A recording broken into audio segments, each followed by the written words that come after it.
இப்போ நம்ம என்னென்னா, நம்ம கால்களில் காயங்கள் ஏற்பட்டுச்சுன்னா அது எப்படி நம்ம குணப்படுத்த போகிறோம், எப்படி நம்ம கால்களை பாதுகாக்க போகிறோம் அப்படின்னு பற்றி பேசணும். இப்போ நீங்கள் சொன்ன மாதிரி சம்டைம்ஸ் என்ன ஆகும்னா, ரொம்ப கால்களை இக்னோர் பண்ணி இல்லை அதை பற்றி பார்த்துக்காம இன்ஃபெக்ஷனோடு வருவாங்க.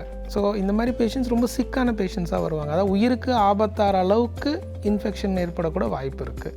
ஸோ அந்த மாதிரி பேஷண்ட்ஸ்க்கு நம்ம கால்களை காப்பாற்றுறது தான் ப்ரைமரி நம்மளோட எய்ம்.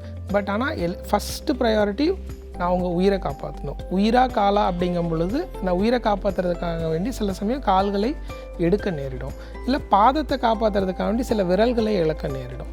அப்போ எங்கள் பேஷண்ட்ஸ் யூஸ்வலாக என்ன கேட்பாங்க அப்படின்னா, டாக்டர் இப்படி விரல் எடுத்துகிட்டா நடக்க முடியுமா என்னால், இல்லை கால் எடுத்துகிட்டா என்னால் நடக்க முடியுமா? சரி, அகெயின் இன்றைக்கி இந்த prosthetic technology has grown to such an extent that இப்போ இந்த மாதிரி பேஷண்ட்ஸ்னால நார்மல் லைஃப் லீட் பண்ண முடியும்.